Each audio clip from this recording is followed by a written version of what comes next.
What's good, y'all? It is your boy, Jonathan Dumas, and this is Highly Visible and a Little Misunderstood, the show where we talk to the people we see every day because we don't know what we miss until we miss them. And we're back, y'all, and we're going to keep it moving through our series on joy. And if you've been rocking with us, then you already know we're not here for that surface level stuff, Instagrammable stuff. We're digging into joy that's embodied, that's hard earned or softly earned, resisted and reclaimed. If you missed last week's episode, it's our annual tradition, the 4th of July tradition. I read Frederick Douglass's What to the Slave is the 4th of July. Honestly, it's always a good read throughout the year. Frederick Douglass was literally brilliant. But this year feels heavier, just given all of the ICE raids and basically the deterioration of our democracy. So go ahead and read that, but we are not sitting in like despair. We're not sitting in the darkest places. We're talking about resistance. We're talking about joy, and those things can coexist, and how we are going to do that over and over and over again. So go cue that one up. But in today's episode, y'all, we are switching gears just a little bit. I got to sit down with DJ, professor, and newly minted best-selling author Amani Roberts. We talked about the kind of joy that lives in a beat drop, a throwback track, or a room full of people singing the same verse like they truly, truly mean it, which is personally in a concert, that's like my favorite part of a concert. We're all singing the same line.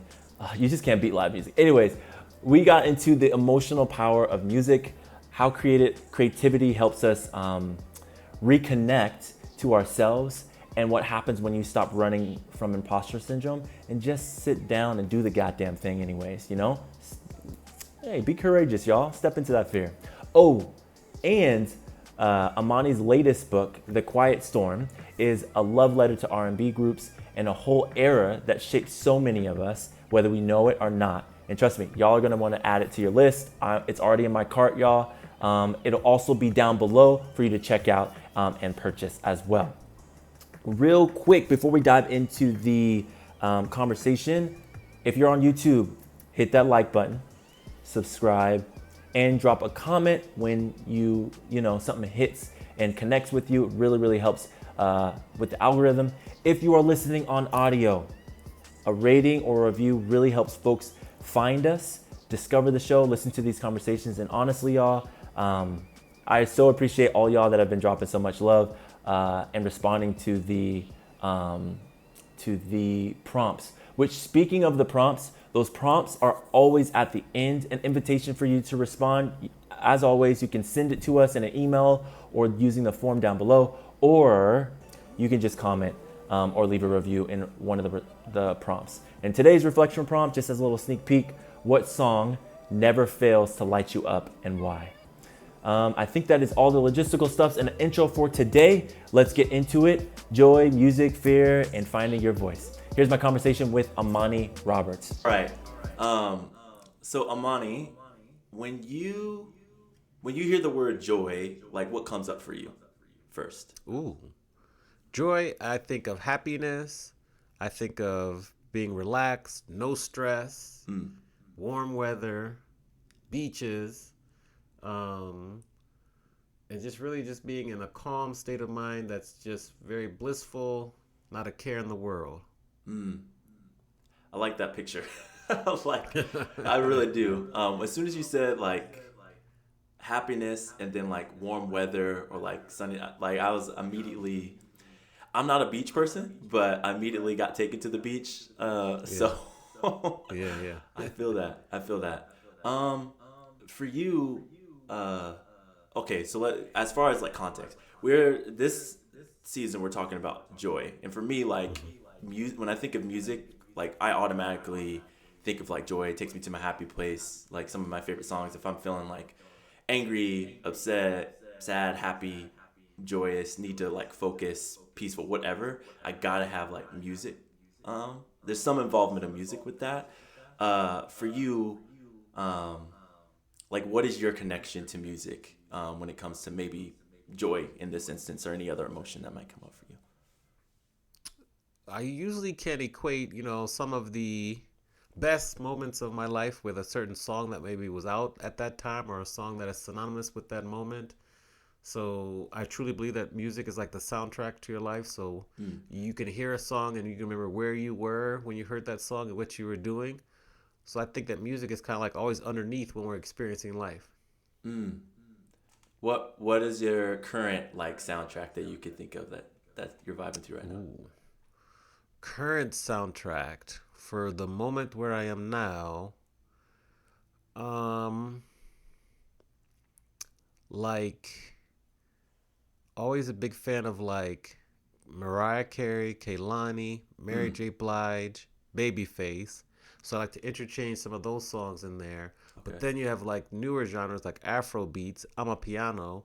So try to add those songs in there. So I would think like my current soundtrack would have a mixture of like I'm a piano, Afro beats, always some good Mariah Carey, Kehlani, Mm. um, Babyface, Charlie Wilson, like all these different groups. And it's funny because I just released a book, so music songs are like always whipping back and forth in my Mm-hmm. head. Yeah, yeah, yeah. Uh, but those are some of the songs, old and new, that kind of come to mind. Yeah, Nice, nice. And I just recently got into on a piano as well, which is like yeah, just for folks that don't know, it's like the South African like version of like Afro beats. It's really dope. yes, I love it. yeah. Well, you already mentioned it, and so I want to make sure we get that plug in as far as like the book. So Uh-huh. what is that most recent book that you just released? If you want to share it with the listeners.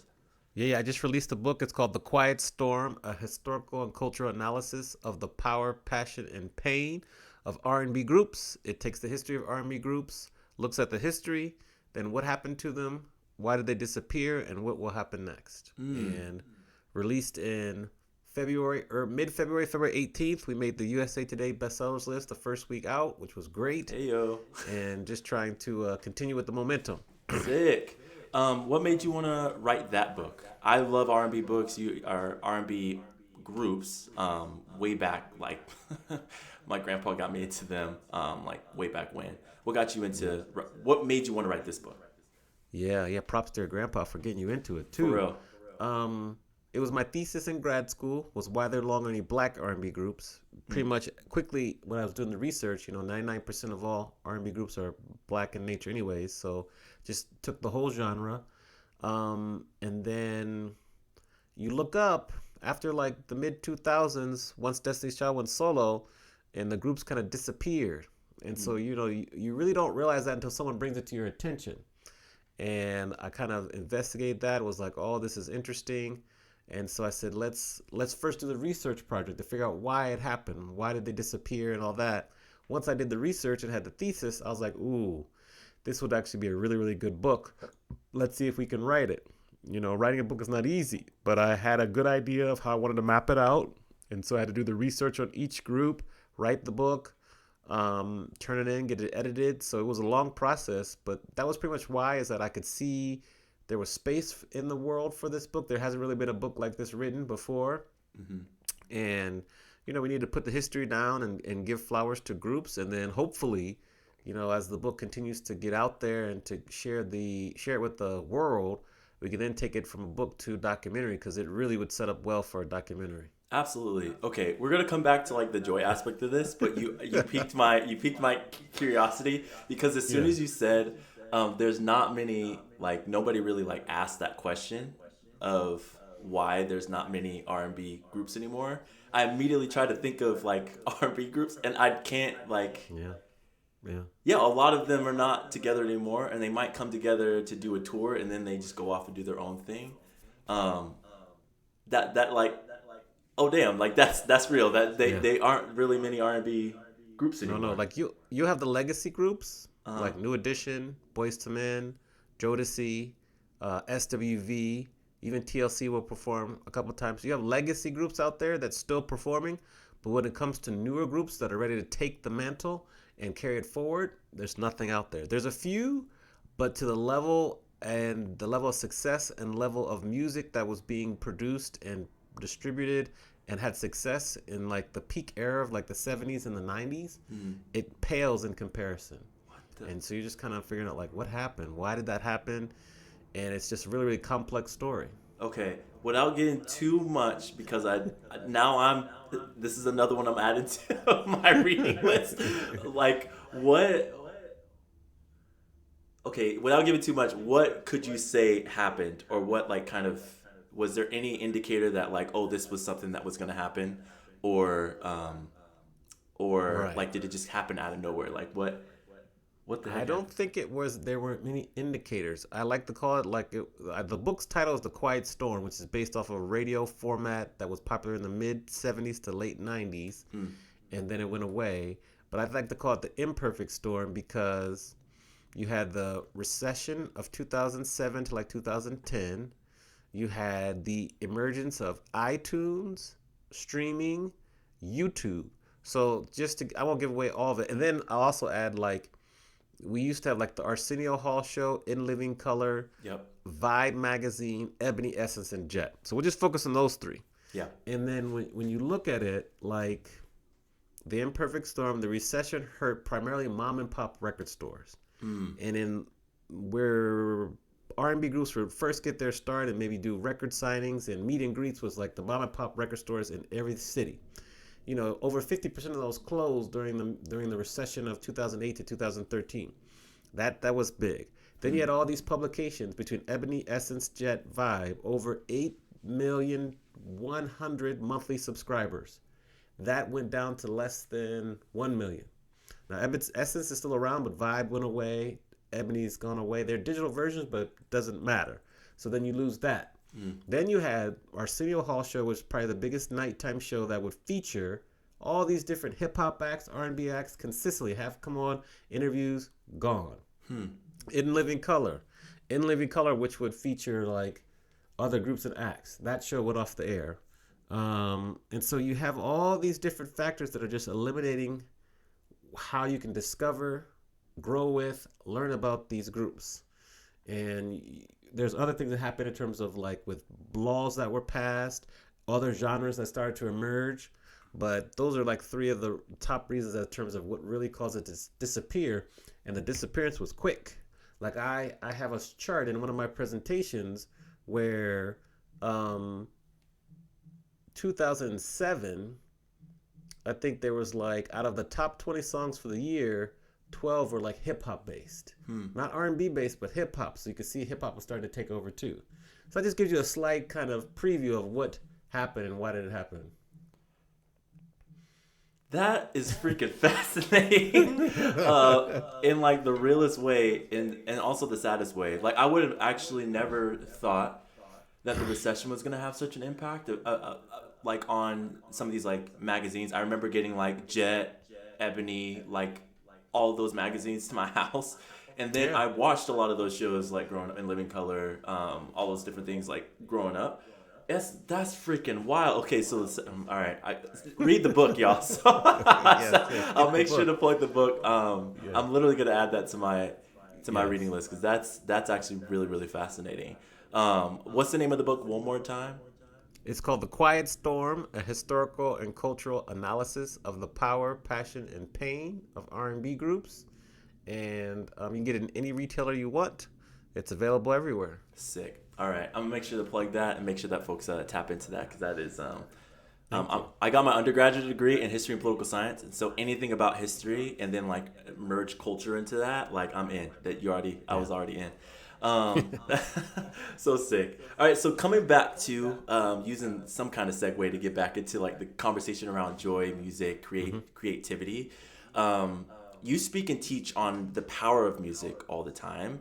What's your take on how music connects us to joy, maybe on like a physical level or maybe even a emotional level? Yeah, most are emotional. Like I think the power of nostalgia is Mm, very, very powerful. And I kind of spoke mentioned that earlier with you remember where you were, where you heard a song. yeah. I think also if you're hearing music, it helps to like de-stress situations, de-stress people's emotions, helps kind of calm people, and then could bring joy just because you have your favorite songs, your playlists. It just brings up great memories and it helps to kind of regulate your emotional system. Yeah. So I think music is very powerful. I think, and it doesn't matter how old you are. You could be 2 years old, a baby, and respond to music. You could be 90 and respond to music. So I think it doesn't really have any barriers in terms of demographics between like race or age or preference. It's just one of the main and only rare through lines where people can be moved no matter who they are. Mm. That's a good point. I just listened to a study. Well, not listened to a study. Somebody referenced a study around like music having the power to even boost our immune system. Like when we're Hmm. sick, you could just play like your favorite songs, and then it like something happens in the body. Um, and I thought that was so fascinating. I was like, that can't be true. And I looked at it. I was like, yeah, there actually is studies that show that Okay. that's true. That there's Yeah. like even a physical connection with music that can uplift our spirits or like help our body fight off, different illnesses or viruses, bacteria, whatever. Um, I love that. I love that too. And even coming back to what you said around like certain songs help us remember, like the power of nostalgia help us remember certain moments. Um, is there any particular moment for a song that like brings you back that you can think of? Oh, I think for me, like I'll think of a few songs. So like if okay, so there's a Keith Sweat song with Cut Close called Nobody. That's from like 1995, Mm, 96. That takes me back to when I was working in Atlanta, the Olympics. I sick. think like the Backstreet Boys, That Way. That takes me back to when I was in Chicago working, and I love Chicago.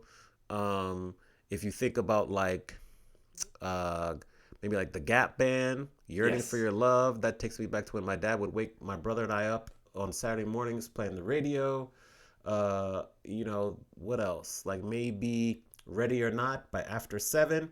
That's a song that, I might have played over the phone to a young lady I was trying to court Yeah. once or twice. You Yeah. know, that song's Yeah. Mariah Carey. I think it's her Emancipation of Mimi album. I'll play that album a lot when I'm like studying or writing. Mm. I mean, I could go on. Like, it's just song after song. Will Smith, ironically, it was Welcome to Miami. That song reminds me when I was driving and moving from Dallas to Miami. It was on the radio as I was heading into the Miami suburbs. That's cool. Well, I mean, we just, just keep going. Like, so many songs. La Vida es un Carnaval. When I was working in Chicago and my staff was primarily Latin American and they were teaching me how to dance to salsa, that Nice. song was the one we used. Like we could go on and on. Like I just have examples after examples. So yeah. Yeah. Th- okay, so I think I asked you this in one way or another, but like, it's just so interesting to me how like music can do that though. Like, and as you were even saying, like some of the memories that you had, like, I started remembering like when the music starts playing on Sunday morning, like that means it's time to Yeah. clean. Like Mhm. especially Mhm. the old school or whatever it be gospel or whatever. Like it's time to clean Yeah. the house. There's those memes out there about that. I'm trying to think of even my own memories. Like me and my girl do this thing of like, what was our song of the year? So like when we're in Okay. a long Yeah. car ride or something like that, what was our song of the year that we always, whether we played it a lot or like there's a particular moment. And I Yeah. remember the first year we started doing it was we were coming back from the Bay. We had gone to a wedding and we were coming back from the Bay. It was during winter, and the Grapevine got shut down. And for those of y'all that don't know, Oh. the Grapevine is like literally a two. It's a road or part of the freeway that goes through the mountains, and if it gets shut down, you have to go all the way around. Like it adds like Yeah. 2 or 3 hours to the trip, and Yeah. it's bad. So that's what happened. I had never experienced it before. The Grapevine got shut down. There was too much ice, and so we were like, we either can get a hotel, which we're already full, or we could drive around, and it's already like 10 o'clock at Yeah. night. Yeah. So we Yeah. decided to go around just to Around. keep it Yeah. going, and there was a lot of people that thought the same thing. And for me, one of the things I'm not gonna do is like, we're already in a bad situation. You either can be annoyed or frustrated or angry, and you're gonna be in the car for the next 6 hours together anyways, or you gonna make it a good time. So I Yeah. decided to make it a good time. And the song Okay. that came on is like Stuck by Xavier Omar. And Okay. so like that song came on. It's like a minute and 45-second song, but I think we played it like 10 to 20 times. Cuz Okay. it's just Okay. like you just, at least I'm stuck with you. We stuck in a Yeah. car, at least I'm stuck with you. Yeah. And so every year we try and do that of like, what's that song that kind of like brings that memory? And that's just like a funny memory. Like, remember that time we were stuck and slipping on the ice driving home after that Yeah. wedding? It took us nine Yeah. hours, So I love that the music in particular for me, it could be other things, but like pulls those cool moments Yeah. in us. That's really cool. I agree. Yeah. Yeah. My song of the year in 2023 was "Water" by Tyla. And I liked Yes. it so much that my students, that was the first person I taught my music business class. My students, they knew it too. So we would talk about it and they would play it. We just had a good time with it. So yeah, I That's follow you. cool. That's cool. How about you as like a DJ? Has there ever been a moment in like the booth, maybe mid set, that you felt like it just you're out there in the crowd and just joy that kind of washes over you?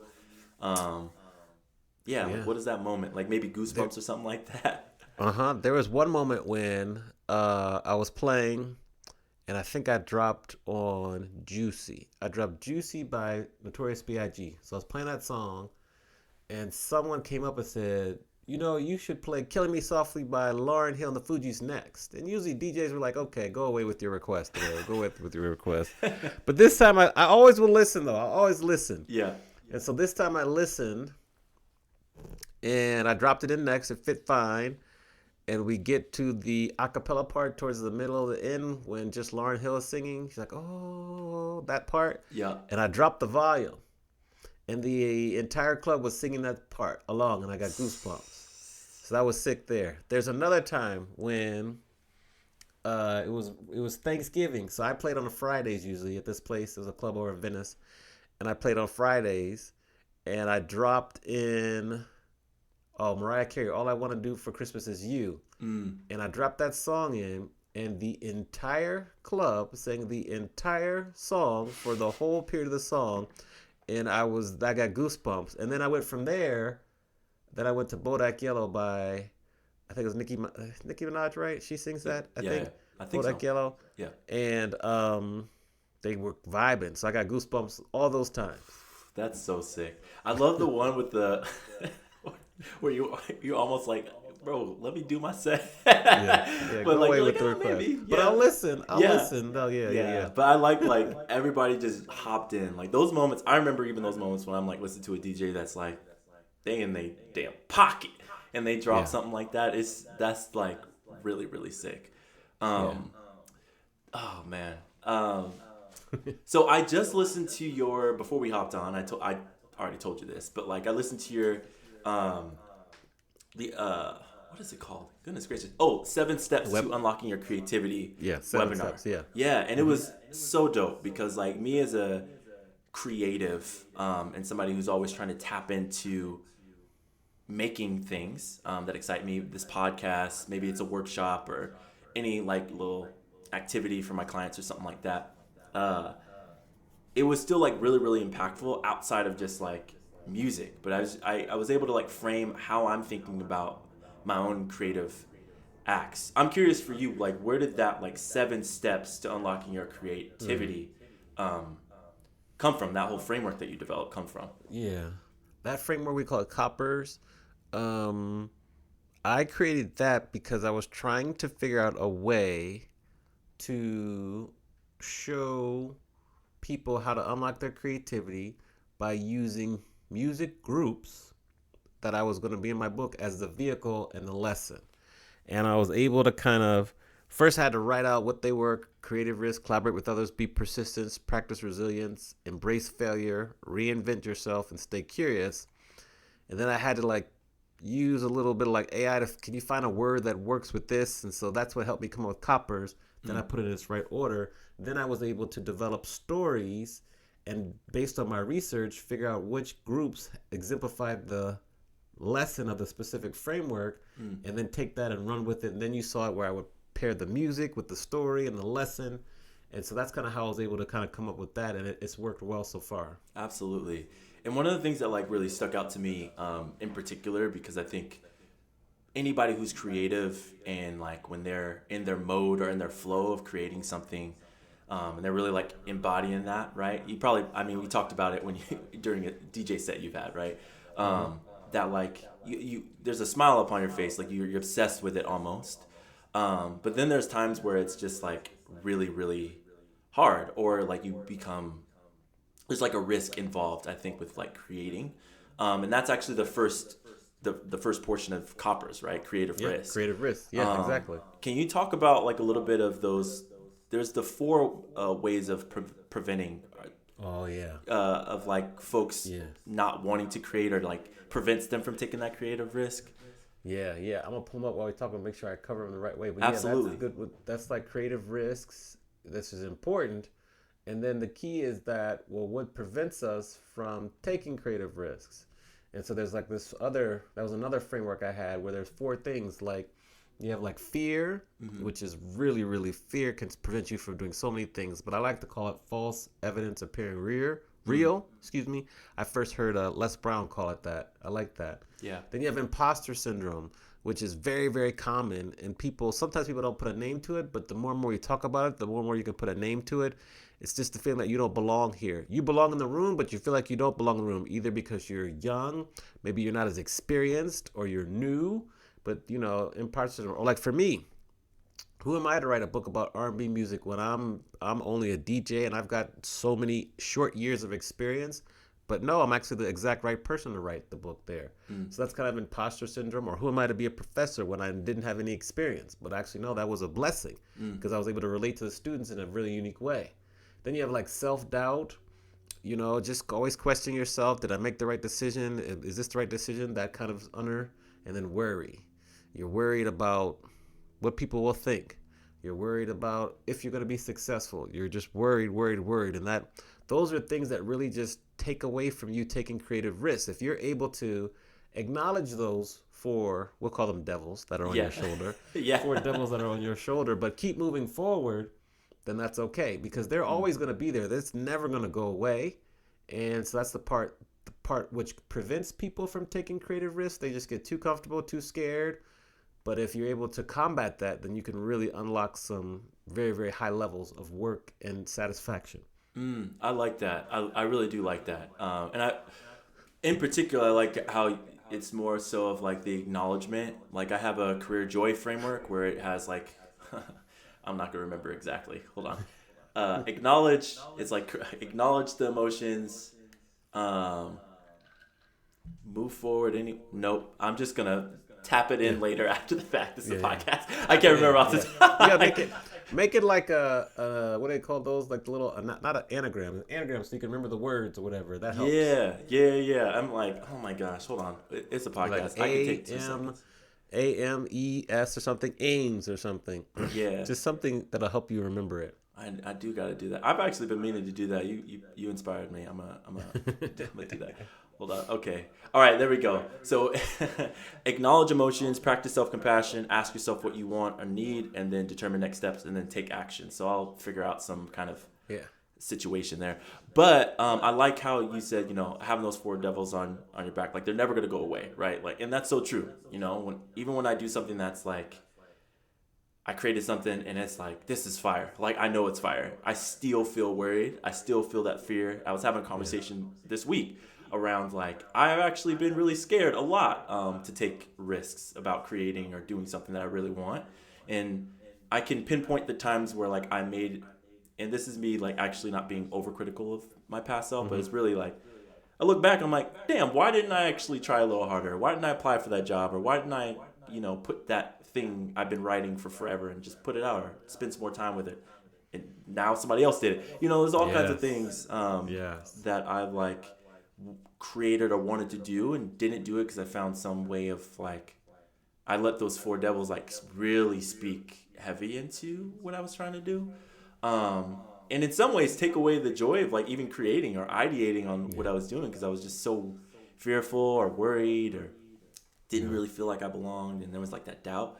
Um, and so I just really appreciate like to do it anyway, to have the courage to Mm-hmm. do it anyway because Yeah. they aren't going to go away. They really aren't going to Yeah. go away.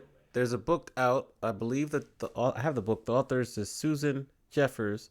It's called Feel the Fear and Do It Anyway. Mm, That's a good book and that's a good kind of mantra to live by. absolutely, absolutely.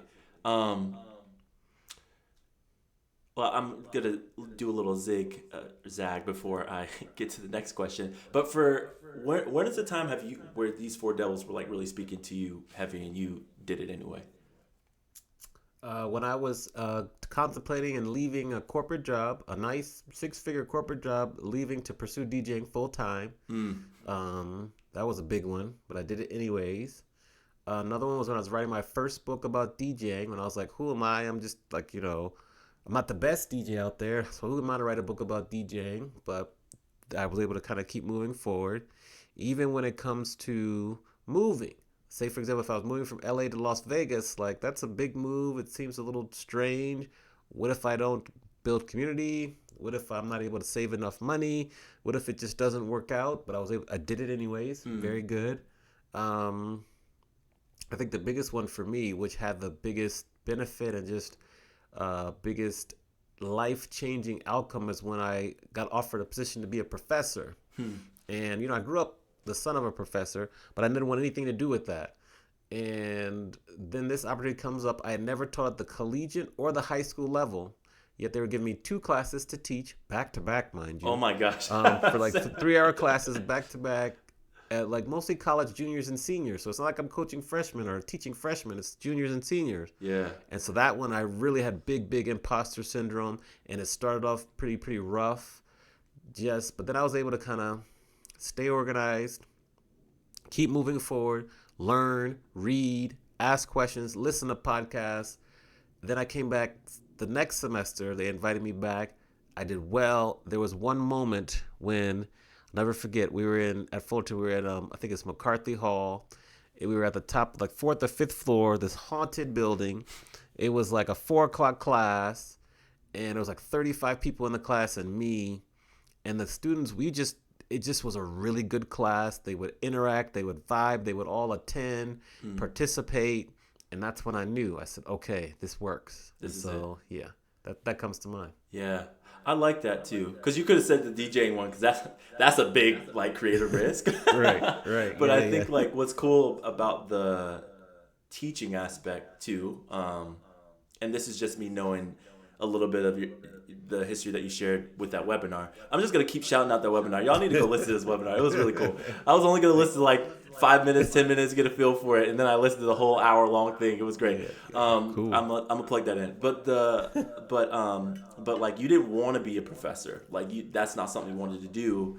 And then like something just made sense for you to do it. Something like tugged at you, pulled at you. You're like, let's give it a shot. And you found that moment with that class that like it just made sense and it felt right and everybody was vibing. Yeah. And I love it now. I love it now. So look so at that. cool. How ironic. Isn't it ironic? It is. So, the Atlanta song, but go ahead. yeah, no, oh no, what were you gonna say? No, just isn't it ironic, which is the name of like the Alanis Morissette song, which is classic. Oh, nice. So Always relating the things to music. come on now, I love it. Bring it back, full circle, baby. Okay. Yes. So I'm trying to find a question in there around that, like that moment that like it clicked, because I think that's where a lot of folks, particularly creatives, are trying to find that moment that it feels right, that it makes sense. When did you know that it made sense outside of just like that class time for you to be a professor? Like you knew that you loved it, you knew that you wanted to really try hard at this. You wanted to put the work in. Like, when did you know that, and like, how did that moment feel for you? I think I knew that first when you see your ratings for the class, and you see unprompted when students will be like, I've never had a professor who is so passionate about the subject and can relate it to us students in such a relatable way. And that's unprompted. And then you have surveys, they're anonymous, and they get no credit for being nice or being mean. Yes. And then they say that. Or, you'll have students who will be like, yeah, it's just, they compliment you, but they compliment you more in just how you treat them in class and how they are able to learn in that environment. And how I remember I had one student said that, I built like a very, very safe space for them in the classroom, which was unique from any of their other classes at the university. And really, that's just me talking to them and making sure they feel safe to take risks in the classroom. Of course, we don't want to take risks in an exam, but otherwise, take risks in the classroom, speak. I try to involve everyone with like activities, icebreakers. And when you start to see them comment about that on the comments, you're like, okay, this is working. And then when you have a class, I think this is when I really knew it. Is like you have a class, and then you have like this other professors teaching the same class, and your class is the one that fills up first. Mm-hmm. Like then you know because and it's not an easy class, and they can see the average GPA, so they know they're not going to get an A, or they're not going to be a lot of A's. Yeah. But they still will sign up for the class at 7 o'clock at night instead of a 1 p.m. class because they want to work with me and learn from me. And I think, not to be too egotistical, but that's just a sign. Like you see that, and then other professors will comment. You see that, and then finally, I think like with teaching, when you have students who have a choice to take other professors for other classes, but they want to take your class. Mm.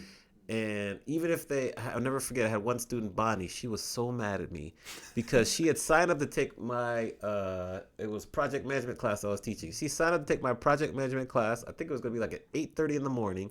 She said, I usually don't get up early to take classes, but I'm going to take your class. And then 3 weeks before the semester, they switched me to another class, so they had to take another professor. But she was taking me for 2 classes. So she walks into the second class. She said, what happened?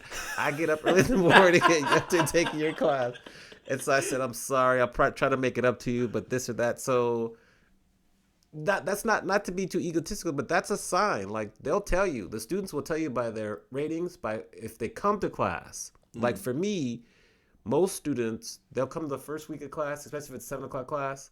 And then you might not see them for a couple other times the whole semester for the exams and everything. Yep. But I get some good attendance because we do fun activities, we interact. So I think that's just a sign that it continues to be a sign that it's working.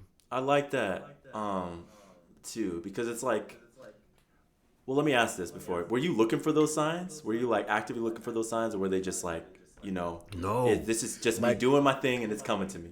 Yeah, doing my thing, like, because you get your reviews at the end of the semester, and you're just hoping to get a good score so they don't give you any trouble. You don't have anything on your review. I feel it. And then you read the comments, and you see these comments, you're like, wow, that's interesting, or, that's just very interesting.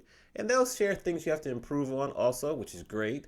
But when you see these unprompted comments, you're like, okay, maybe it's working because it makes sense. So... Yeah. The thought that comes to mind is like, you were just working on, you wanted to be a good professor, you know what I mean? Like great professor, teach this class, teach about material that like you're passionate about, crafted this thing for them.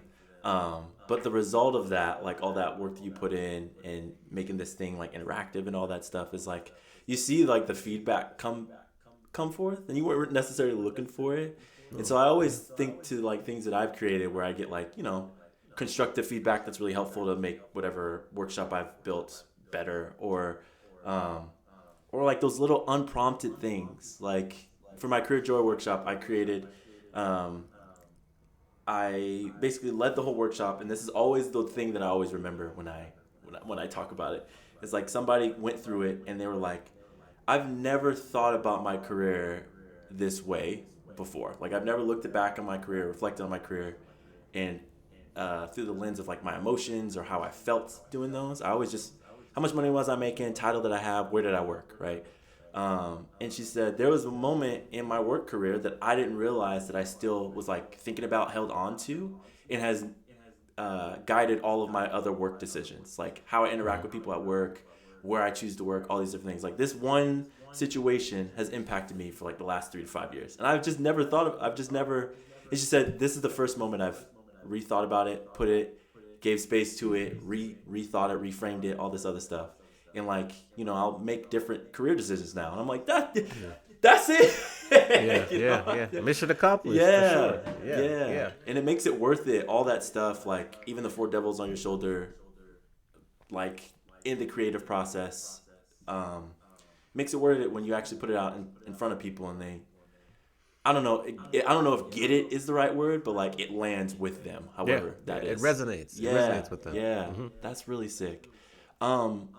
For you, or maybe even your students that you've interacted with, do you see joy as something that comes from the creative process, or like in the mix of creating or music or whatever you're doing, or is it something that we have to like get in touch with in order to create? before we create it?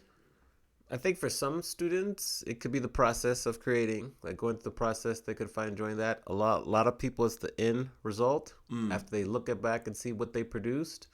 I think that's very common. For me, it's probably more so the end result. The joy is painful. The joy is painful, but the end result, like to have a book come out and to see it and to get people's to purchase it and to get people's support, like that's joy.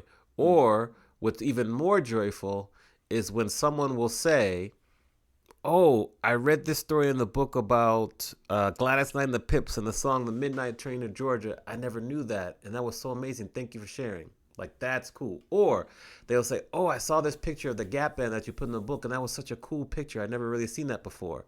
Like, that's small things about through the creative process, like, you get joy. For me, when I was going through the creative process of writing the book, and I would curate the photos, and I was able to put the photos in the book, I was like, uh-oh. Well, I wasn't, it was, in a good way. Like, I was like, wow, this is going to completely transform the book. And then I go and I look and I was like, wow. So I was getting small little things of joy because I could see how I was going to help the story come alive. So that's an example of I got joy through the process. And then, joy for me, I was like, experience joy is when I wake up on a Wednesday morning and I have a text message from a friend of mine who also released a book the same day as me, talking about we did it. We made the USA Today's bestseller list, and I was confused at first because I didn't know. I thought the time period was a little longer, and to see how we made it, all the hard work paid off, that continues to be joyful. So yeah. That's so sick. Yeah. That's really sick. Did you, I'm always curious about this because there's certain moments where I know that I'm like, that's good. That's like, people are going to love that. When you were doing the book, were there moments like, oh yeah, like that's it. Like this is money, like, or somebody's going to have like an aha moment or wow, or whatever. Yeah. Like when I was putting the pictures together, combining the pictures with the charts, then I have my little cartoon. I was like, ooh, this is nice. This is shaping up. This is laid out nice. And when I was able to create the cover, and I saw such a resounding positive reaction from people, like, ooh, that's a beautiful cover. Ooh, and unprompted. Yeah. I was like, ooh, I'm onto something here. Then when you open it up and you see the pictures and the layout, you're like, okay, this is special. This is special. So yeah. Yeah, hold on. I'm going to see if I can share this cover because this cover is sick. Hold on. Let's see. I got to thank my team. Yeah. I got to thank my team with book launchers. We had 4 covers that we put up, and this was the one that they showed. This is the one that the audience voted on, and it's just like, woo. Yeah. Because this was round 2, and they came up with this cover, and I was like, yes, and yes. Yes, this now, is do so you know all sick. 4 groups on the cover there? Okay, hold on. Let me see. Oh no, he's testing me. All right, hold on. So we got we got bottom right is the Supremes. Yes. Top right is Destiny's Child. Yes. Bottom left. Hold on. It's not. Like who's that in the blue? Before. That's one of the famous members that left. New Edition. Solo. New Edition. New Edition. Top left. Top left confuses people. All right. Top left is.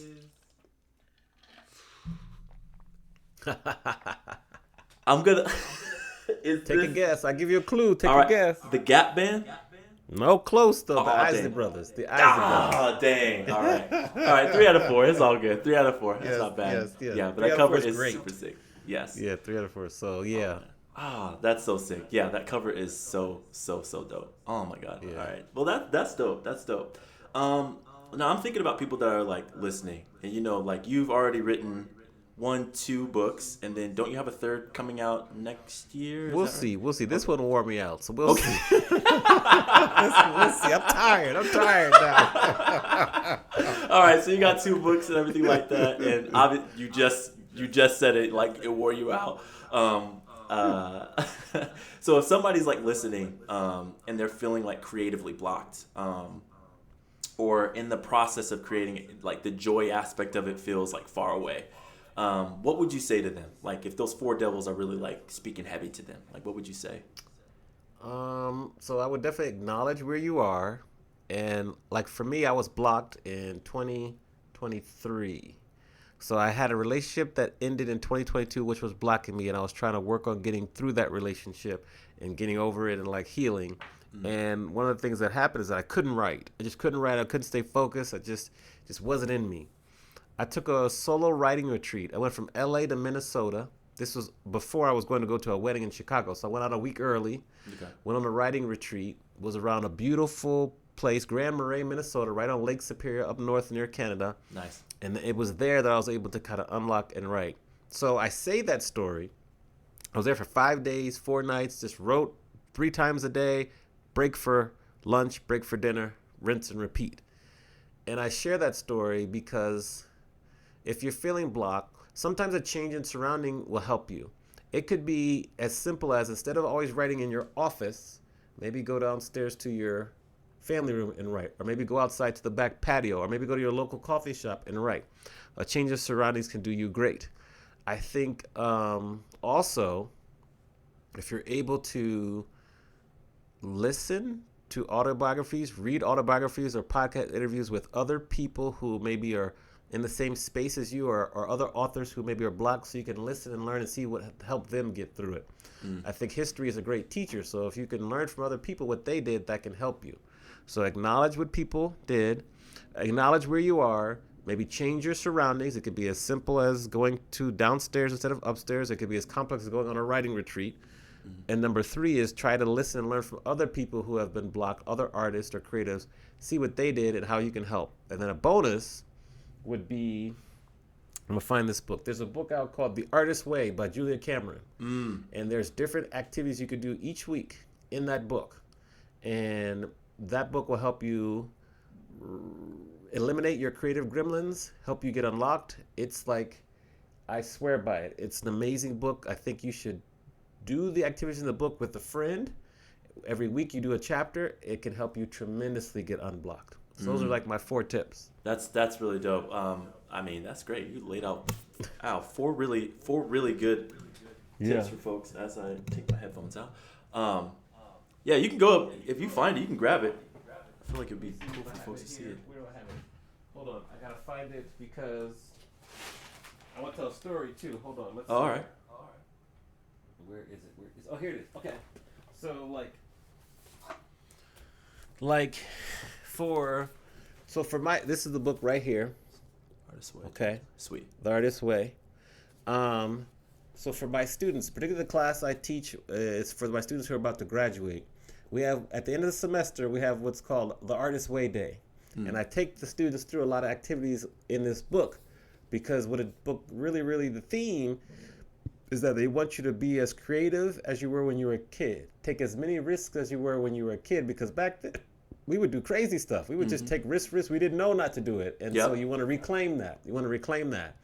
So we go through this whole exercise for this class, and then I give my 2 students who are the most vulnerable during all the exercises, I give them a copy of this book and my book. And it's one of my favorite days to teach. It's actually coming up this week. It's coming up this Wednesday, this Tuesday. Nice. And so it's Artist Way Day. I say, people, please come to class. I say it's a fun day, about an hour and a half, 45 minutes. You go through these exercises.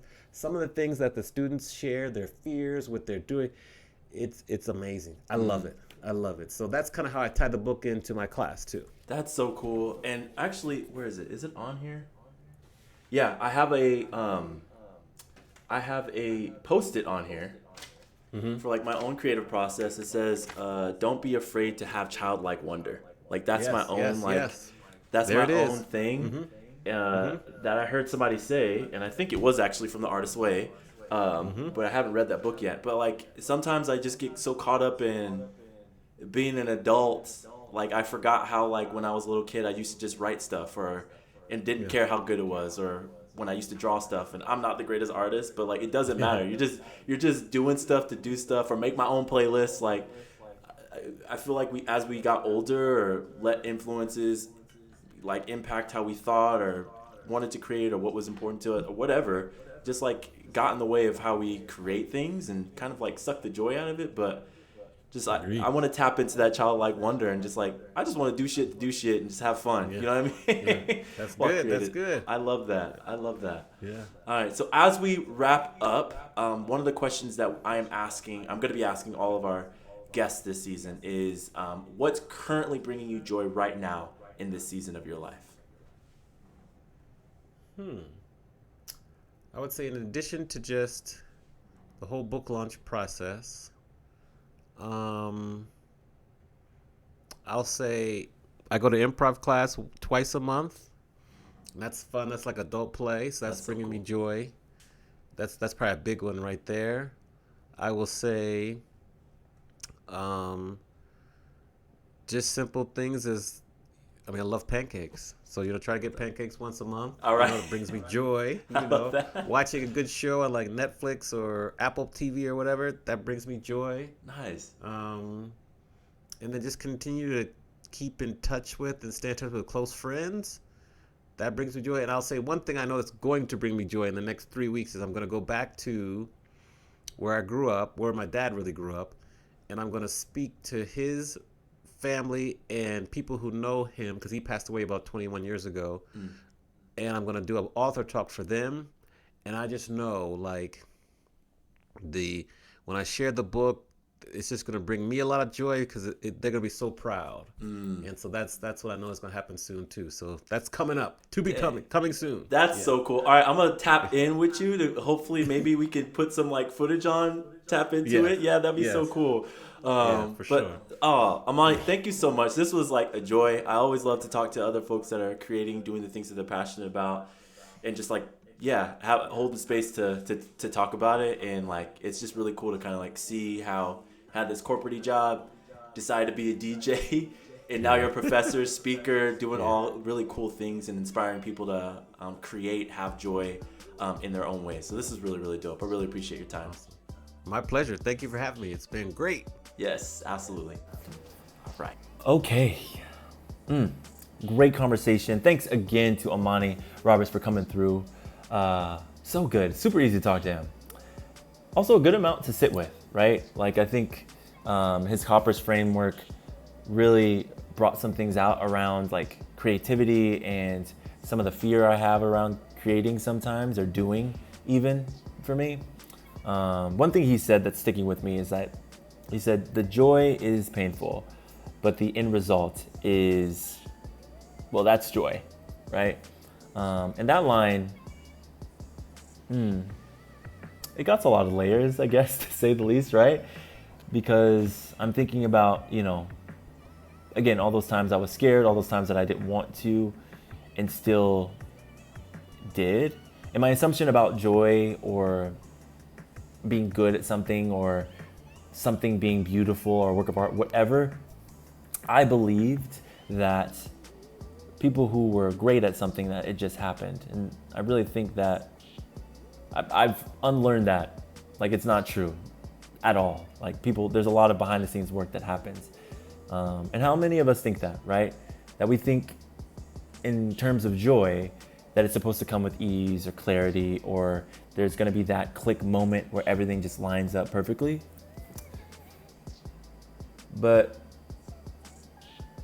as lifes, because life be lifing, sometimes joy shows up after the risk, after the anxiety, after the overthinking, after the who am I to do this kind of spiral, right? And that's the kind of joy that I think I want to lean into a little bit more. The kind that you sort of stumble into because you didn't quit. Because I feel like that kind of joy like lasts with you a little bit longer. Fills you up, keeps you going, motivates you. Gonna ponder on that a little bit more. But since we were talking so much about music today, the prompt this week, the invitation this week is for you all to, take a moment to cue up that one song that instantly changes your mood. Maybe you can think about that the first time you heard that song. What memory comes to mind? Is there a scent or a feeling in your body that's rushing back as the song moves through the beats and the melody? Maybe even notice what happens with your body. Are you tapping your feet? Are you bobbing your head? Is your chest loosening up? Do you got a smile? Sit with that sensation for a full minute. Try and do it as long as you can. And then ask yourself, how